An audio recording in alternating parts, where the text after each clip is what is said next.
Hello YouTube, this is Morgan, Airspeed Prime here at my next Naruto manga review, but this time it's a Boruto manga review because as of basically today, the Boruto manga has started. As far as I'm aware, this is a monthly manga, hence why the chapters are longer. And so, yeah, it's the schedule. We're going to have longish chapters once a month, and this one was pretty interesting way to start it off. I don't think it's quite what everyone expected. Um, in that I think it's going to be a couple of chapters before we really have any idea about what we're actually doing here. But just interesting to have it back. Obviously, new creative team here of the art by Ikimoto and the script by Kodachi, with Kishimoto being the editor this time around. So there's actually a lot of interesting things to talk about, like a new creative team involved here, and just in general see how it works as a monthly manga rather than a weekly one. Um, yeah, I suppose let's get straight into this. The obvious kind of first thing that most people are probably going to bring up is the fact that outside of the opening 3 pages and then basically 3 pages that's an extra scene, the rest of the chapter is a part adaptation of the Boruto movie. And obviously for the at least the first, like, I think 3 or 4 chapters, that's what this manga is going to be, which is disappointing. Um, but we don't know if they're perhaps going to do something unique and kind of tie the movie in with what happens in the opening 3 pages. But overall, I think it was just interesting enough. I think if this was just straight up an adaptation, if the 3 pages that we have here weren't included, this would be very disappointing just to have an adaptation. I sort of understand why they'd want to do it, in that the source material for Naruto, of course, is the manga, and perhaps a lot of people haven't seen the Boruto movie yet because it's not out on DVD in Japan. A lot of people, especially who read it just in the kind of English speaking parts of the world, may not have seen it full stop. It hasn't been dubbed just yet, or released in dub. So I can get why they'd want to, perhaps put a manga version of the movie out there just to get that story out there, and there's no possible confusion in the way of starting Boruto. So I'm not too annoyed with it. I sort of do understand kind of business sense, not confusing readers who only focus on the manga, that, oh, you have to watch this movie to in any way understand what's going on here. But yeah, let's get into actually talking about this. The first 3 pages are far and away the most interesting thing here. We get this look into the future of Boruto's life. And it's pretty shocking what's happening here. So we basically get this kind of hot opening of just a pair of warriors face off in the destroyed faces of the Hokage. So basically, Boruto is battling this other guy around his age whose name is Kawaki, Kawaki, and they're basically standing sideways on the basically destroyed faces of all of the Hokage monuments.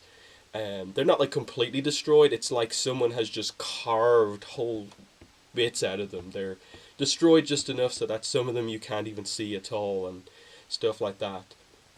And we see Boruto here facing off against this guy Kawaki. Straight away, a lot of interesting things about their designs. Initially, none of them are wearing forehead protectors. They basically say, in the first couple of pages, that they're not really ninja, but Boruto, I suppose, putting his headband on is him saying, as much as all this has happened, I am still a ninja. So to me, it sort of suggests that at some point Boruto leaves the life of being a ninja and just becomes some sort of a warrior, because it's very telling that they used the word warrior here. This obviously isn't the official translation just yet, but I assume that has some meaning to it, what exactly that word is there. But yeah, Boruto just says, "To think you be this strong, Kawaki, I'll be sending you to meet the seventh Boruto." So, implying that Naruto is dead here, shocking in of itself.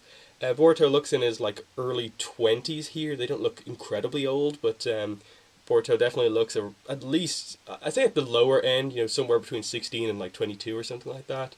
Hard to properly tell with the new artist like how old these characters are meant to be.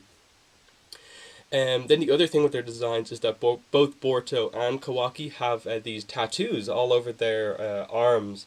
Kawaki on his left arm and Boruto on his right arm. They're both basically the same patterns in that there's like markings on each of the knuckles, and then like a circle, and then these various kind of like pincer shapes and kind of arrowheads kind of thing, leading up to a kind of like sun pattern on the shoulder, and then once it's properly activated, it changes from being usual black to being a certain color. Kawaki's is red and Boruto's is blue. I think that's correct. Yeah, Kawaki's is red, Boruto's is blue, and then it's clearly some form of a curse mark thing in that Boruto's initially is just on his arm, but then when he activates it and it changed colors, a bit of it comes up over his eye like Kawaki's. So this seems to be what the new power of the show is going to be. I suppose what powers up the people who aren't ninjas to make them able to like defeat ninjas. Is it going to use chakra at all or what? I'm not fully sure, but it's just interesting that Boruto and Kawaki have it, and they've been powerful enough to basically destroy the Leaf Village and the whole Hokage monument and stuff like that. And another interesting thing about Boruto is that he has a scar over his right eye, kind of like Kakashi, and it's kind of clear that he's lost that eye. But when he does activate his powers, he puts Sasuke's headband on. It also has the scar on it, so clearly when he lost his eye, he had the headband on, and there's an extra scar on it. And yeah, he does put the headband on, activates his kind of tattoo marking thing, and he says, "I am still a ninja," and opens that other eye, and it's revealed to be, I believe, a Byakugan. I think that's what most people are saying, and it roughly has the effect. The one negative I think I would have about this is just that there are 3 pages of this like flash forward opening. The first 2 are colored, the third isn't.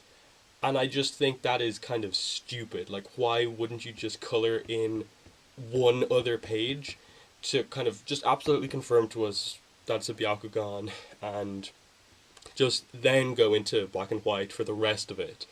It's just kind of minor point, and it's not like a huge criticism, but like what was the idea behind that you only did 2 out of the 3 super important pages out of the manga. But yeah, and then the fight continues, and we cut away from it. It's a very interesting way to open it in that, as far as we're aware, the Boruto manga is going to focus on Boruto and Co. when they are younger. So basically, once we get past the initial Boruto movie stuff, focus on them and in their early days of being Genin and so on. Now, maybe we're going to rush through their lives fairly quickly and see them train up fairly quickly to get to the point where they are in these opening pages.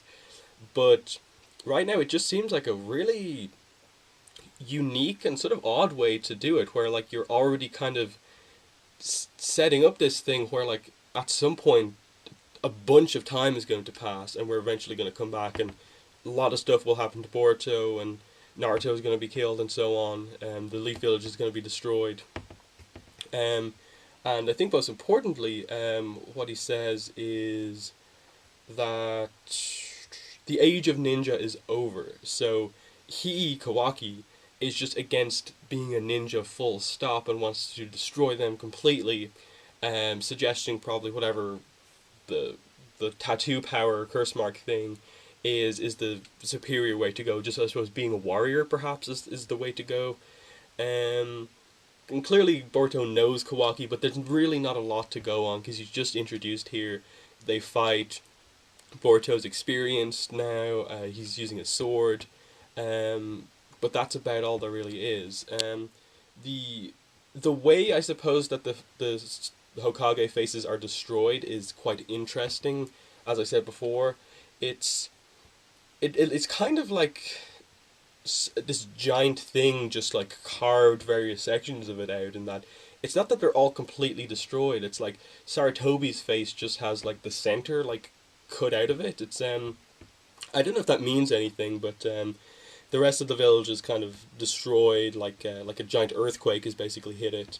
Um, but other than that, it's just super interesting way to open it, and I think it's a way that's gonna just draw so much more attention to this manga than if it had just started with Boruto and Co as young characters, but set after the movie. This way, it to some extent makes up for the fact that the rest of it is a kind of adaptation of the Boruto movie. But as we get the first pages of the actual just movie adaptation, we do have, I think, the older Boruto narrating over it, kind of reflecting on his life, and he says, "Yes, I am a ninja, but there was a time when I held a deep resentment towards ninjas. Um, Let me just tell you right off the bat, this isn't a story of a boy aspiring to be Hokage. That was my dad's story. Make no mistake, start to finish." Next page. "This is my story, but I'm the Hokage son, and whether I like it or not, my dad is part of my story."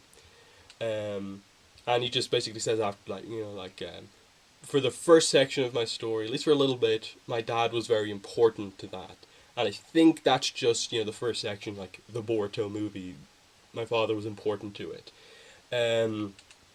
But it's also very interesting that he says that, given that Naruto is apparently dead. So that's pretty fascinating. Now, for the rest of the review, I don't really want to go in depth about the Boruto movie plot and stuff like that, because I think ultimately, like, there's only really one extra scene, which I will talk about in just a minute here.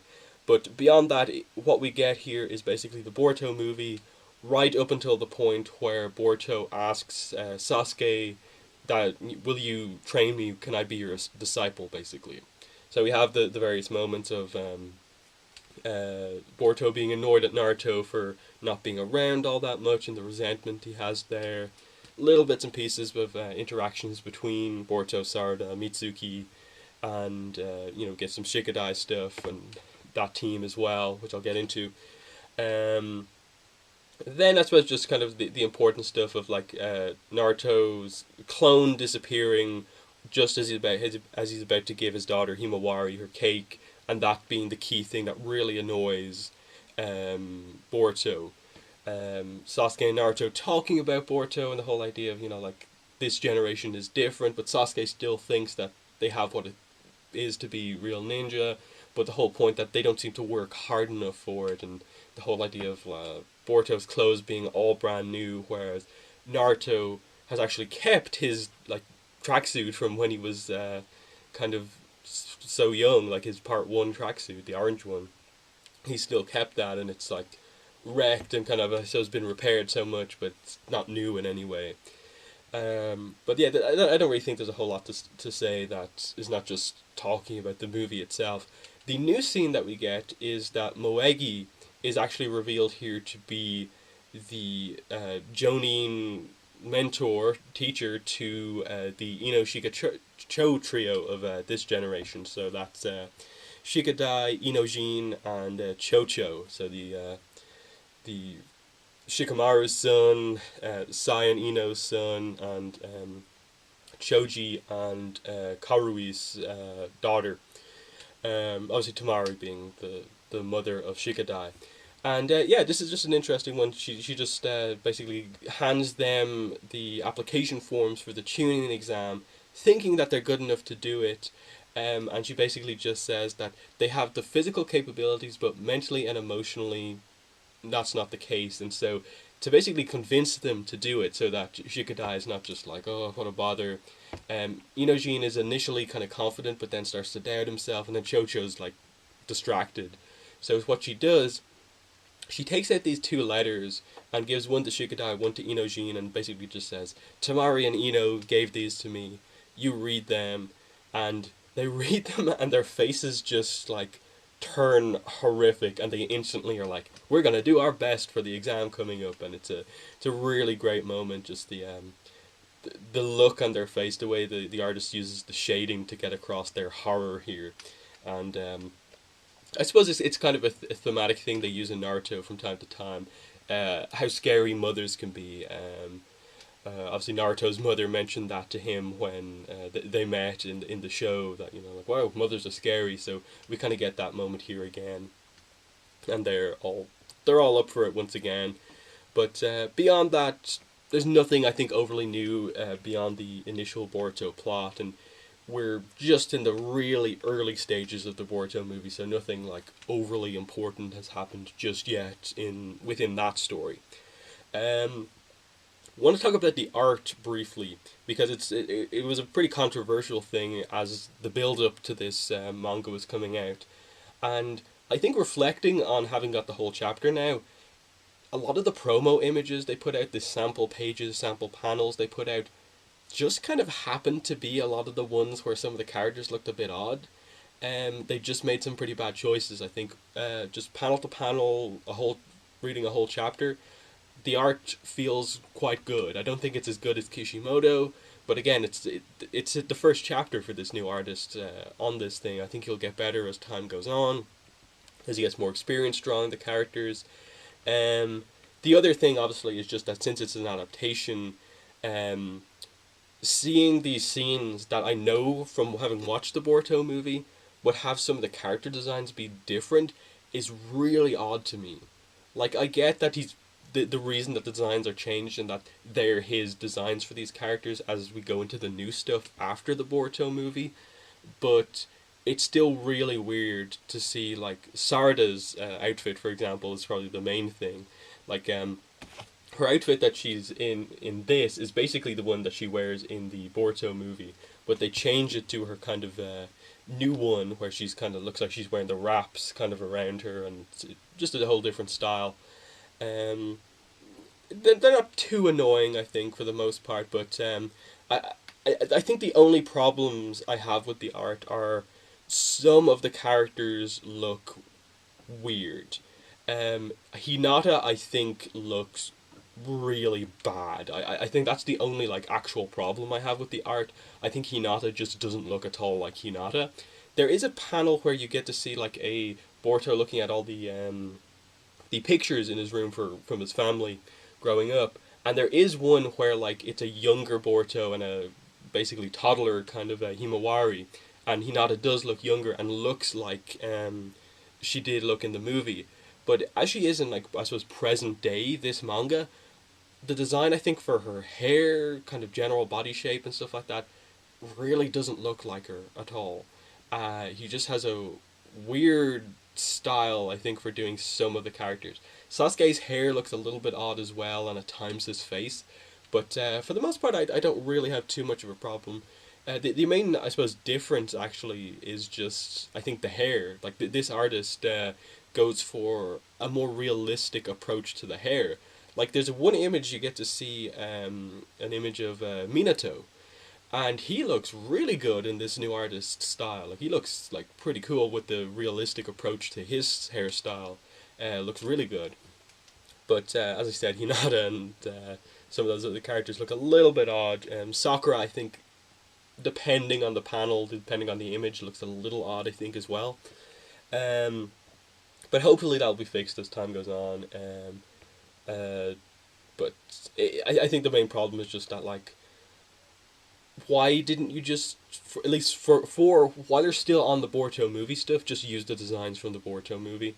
Um, but beyond that, I think it's really good. Like especially the first 3 pages, where he's doing like new designs for like older Boruto, this Kawaki character, and so on. As seeing like a big, shocking, striking image of all the Hokage faces destroyed. That stuff is really well done, I think, and just in general, he does his action quite well.